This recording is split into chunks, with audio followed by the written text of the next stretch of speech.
नमस्कार मंडळी, स्वागत आहे तुमचं आमच्या चॅनलमध्ये। आवाज महामुंबईचा, शोध बातमीचा, कौल मनाचा। चला तर मग आमचे चॅनल लाईक करा, शेअर करा आणि सबस्क्राइब करा।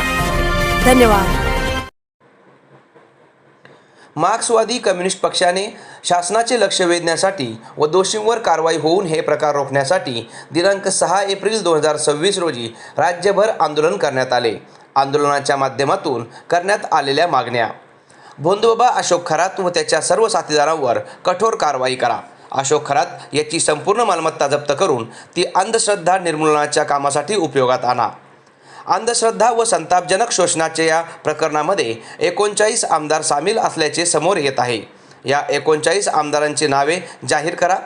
त्यांच्या सहभागाचे स्वरूप जनतेला समजावे अशा प्रकारे ते सार्वत्रिक करा। अशा आमदारांचे तात्काळ राजीनामे घ्या।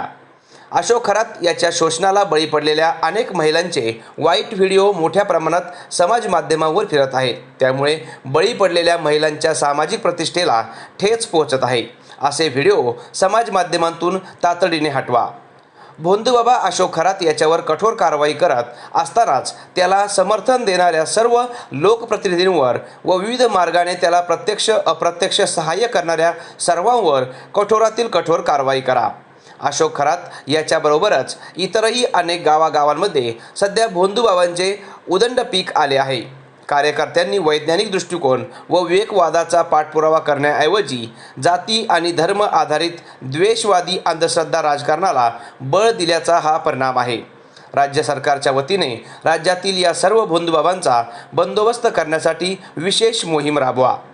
प्रत्येक पोलीस स्टेशनमध्ये अंधश्रद्धा निर्मूलन कक्षाची स्थापना करून ते कार्यान्वित करण्याचा शासन निर्णय त्वरित अंमलात आणा। जादूटोणा विरोधी कायद्याचे नियम तयार करून या कायद्याची कठोर अंमलबजावणी करा। सोशल मीडियातून होणाऱ्या बाबाबुवा, ज्योतिषी, मंत्रतंत्र यांच्या अंधश्रद्धा पसरवणाऱ्या जाहिरातींवर बंदी आणा। अशा जाहिरातींचे नियमन करणारी स्वतंत्र यंत्रणा तयार करा।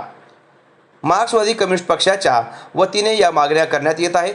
सदरच्या मागण्यासाठी दिनांक 6 एप्रिल 2026 रोजी होत असलेल्या राज्यव्यापी आंदोलनाला मिळत असलेले समर्थन व या प्रकरणाविरोधात निर्माण झालेला असंतोष लक्षात घेऊन सरकारने याबाबत कारवाई करावी असे आवाहन आम्ही करत आहोत। आवाज महामुंबईचा चॅनलसाठी मिलिंद खार पाटील, उरण।